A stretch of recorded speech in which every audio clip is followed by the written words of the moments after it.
Good morning সবাইকে। আমরা এখন আছি পেমিয়াংসে মনাস্ট্রিতে। পেলিং থেকে মাত্র 2 কিলোমিটার দূরেই রয়েছে এই মনাস্ট্রি। বহু প্রাচীন এই মনাস্ট্রির মধ্যে অনেক গুরুত্বপূর্ণ থাঙ্কা এবং নথি সংগৃহীত রয়েছে। তবে মনাস্ট্রির ভিতরে ছবি তোলা যায় না এবং পুরনো যে ছবিগুলো ছিল মনাস্ট্রির গায়ে সেগুলো এখন সংরক্ষণের কাজ চলছে। বাইরেও এখন অনেকটা কনস্ট্রাকশন হচ্ছে। এটা হচ্ছে পার্কিং লট। ভীষণ সুন্দর, মাস্ট ভিজিট একটা প্লেস এটা পেলিংয়ের পাশে। গুরু রিংপোচের কাঠের তৈরি খুব সুন্দর একটি মূর্তিও রয়েছে ভিতরে। মনাস্ট্রির ভিতরে একটি দারুণ সুন্দর মিউজিয়ামও রয়েছে। মনাস্ট্রি দেখে আমরা চলে আসলাম বার্ড পার্ক এবং রাবদান্সে রুইন্স দেখতে। দুটোর কিন্তু এন্ট্রি গেট একটাই। একসাথে টিকিট কেটে ঢুকে আপনারা দুটো দেখে নিতে পারেন। টিকিট মূল্য 100 টাকা।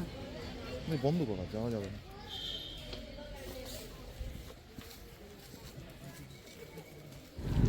এই রাবদান্সে রুইন এবং বার্ড পার্কে যাওয়ার রাস্তাটা ভীষণ সুন্দর। পুরো একেবারে ঘন অরণ্যে ঢাকা। চারিদিক থেকে প্রচুর পাখির আওয়াজ ভেসে আসছে। খুব ঠান্ডাটা পেয়েছি। কিছুটা যাওয়ার পর রাস্তাটা দুভাগে ভাগ হয়ে গেছে। এই উপরের দিকে সোজা চলে যাচ্ছে বার্ড পার্ক, আর ডান দিকে রাস্তাটা চলে যাচ্ছে রাবদান্সে রুইন্সের দিকে। এটা কিন্তু পুরোটা আর্কিওলজিক্যাল সার্ভে অফ ইন্ডিয়ার আন্ডারে রয়েছে। তবে রাবদান্সে রুইন্স যাওয়ার রাস্তাটা কিন্তু বেশ স্টিপ এবং স্লিপারি। যদি কোনো বয়স্ক মানুষ থাকেন তাদের পক্ষে এই রাস্তাটা অ্যাভয়েড করাই ভালো। বেশ অনেকটাই মাউন্টেন হাইকিং রয়েছে। প্রায় 400-500 মিটারের মতো খাড়া ট্রেল দিয়ে গিয়ে তারপরে আপনি রুইন্স দেখতে পাবেন। তাই নিজের শারীরিক অবস্থা বুঝে এই রাস্তায় আসবেন। আর এখানে কিন্তু কোনো ভিতরে জল বা অন্য কিছু পাওয়ার ব্যবস্থা নেই, সো একটু জল ক্যারি করবেন। এনশিয়েন্ট ক্যাপিটাল অফ সিকিম, তার রুইন্সটা আমাদের ইয়াকসামে দেখা ফুতসুং নামগিয়াল যে চোগিয়াল বংশের রাজা ছিলেন তারই ফোর্ট ছিল এই রাবদান্সে। পরে গোর্খারা অনেকবার এই জায়গাকে আক্রমণ করেন এবং ধীরে ধীরে এই জায়গাটি পুরো ধ্বংসস্তূপে পরিণত হয়।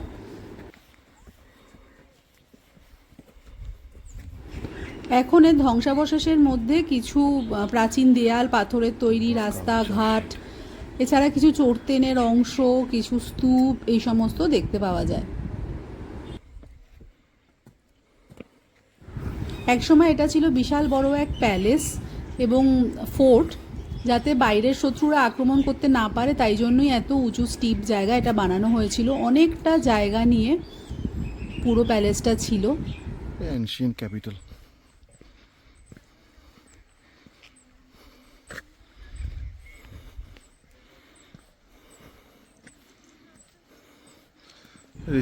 পুরো রুইন্সের চারিদিকেই রয়েছে কিন্তু ঘন জঙ্গল, আর বেশ নিরিবিলি শান্ত একটা জায়গা। যদি ট্রেক করে আসতে পারেন তাহলে অবশ্যই আপনাদের ভালো লাগবে।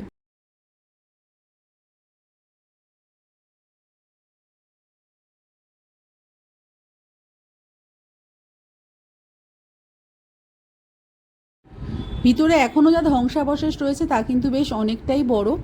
তো ঘুরে দেখতে মোটামুটি 1 ঘন্টা থেকে 1.5 ঘন্টা সময় আপনাদের লেগেই যাবে।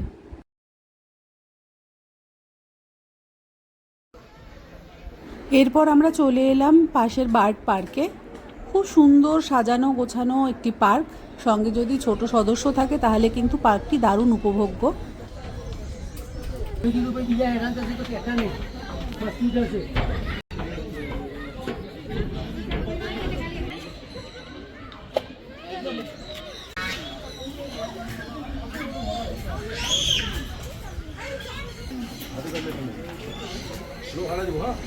সব থেকে ইন্টারেস্টিং সামনের এই বিশাল বড় কেজটা। এখানে কিন্তু কেজের মধ্যে শুধু পাখি নয়, তার সাথে মানুষরাও যেতে পারবে এবং একদম সামনে থেকে পাখিদের দেখার সুযোগ রয়েছে।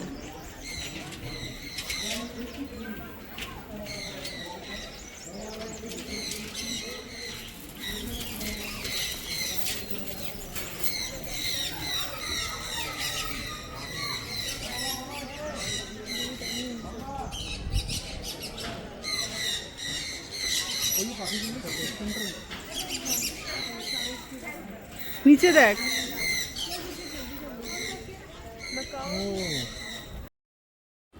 এরপর আমরা পেলিং ছেড়ে এগিয়ে চললাম আমাদের পরের গন্তব্য নামচির দিকে। আমরা সকালেই হোটেল থেকে চেক আউট করে মালপত্র সঙ্গে নিয়ে নিয়েছিলাম। নামচির বিভিন্ন স্পট দেখে আমরা আজ রাতে চলে যাব রা বাংলায়। রা বাংলাতেই আজকে রাতের মতো আমাদের রাত্রিবাসের ব্যবস্থা। নামচিতে প্রথমেই আমরা চলে আসলাম বিখ্যাত চারধামে।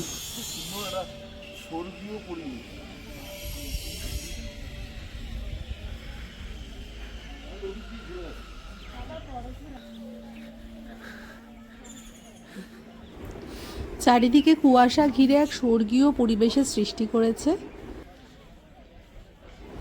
এখানে দ্বাদশ জ্যোতির্লিঙ্গের পাশাপাশি রয়েছে উত্তরাখণ্ডের চার ধাম এবং বিষ্ণুর চার ধামও রয়েছে।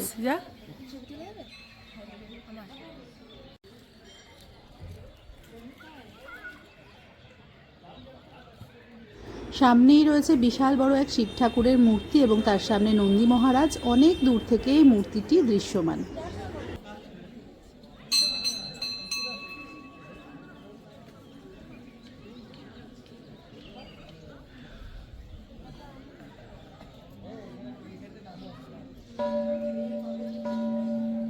প্রতিটি মন্দিরের আদলে এখানে মন্দির বানানো হয়েছে এবং ভিতরে অধিষ্ঠাত্র দেবতাকেও রাখা রয়েছে। ভক্তরা বিভিন্ন মন্দিরে পূজা পাঠও করছেন। আপনারাও চাইলে বাইরে থেকে ডালা কিনে এনে যে কোনো মন্দিরেই পূজা দিতে পারেন।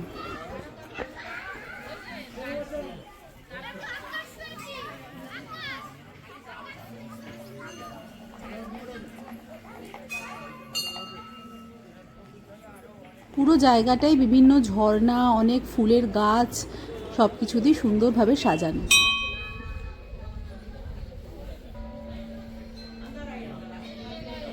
চারধাম দেখে আমরা চলে আসলাম সাই বাবার মন্দিরে। এই মন্দিরটিও ভীষণ সুন্দর এবং এটি নবনির্মিত। এই মন্দিরেও পুজো দেওয়ার ব্যবস্থা রয়েছে। মন্দিরটি দ্বিতল বিশিষ্ট এবং 2 তলাতেই সাই বাবার মূর্তি রয়েছে।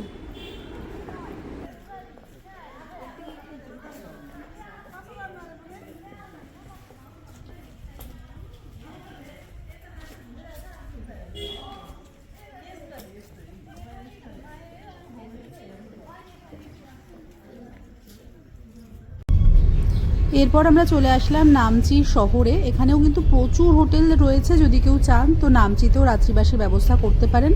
নামচি অনেক বড় জায়গা,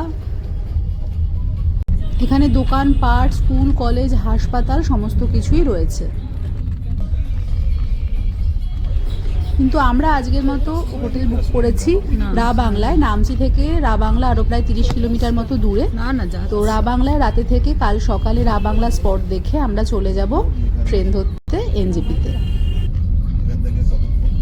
আজকের ভিডিওটা এখানেই শেষ করলাম। যদি সবার ভালো লেগে থাকে অবশ্যই পাশে থাকবেন এবং সাবস্ক্রাইব করবেন।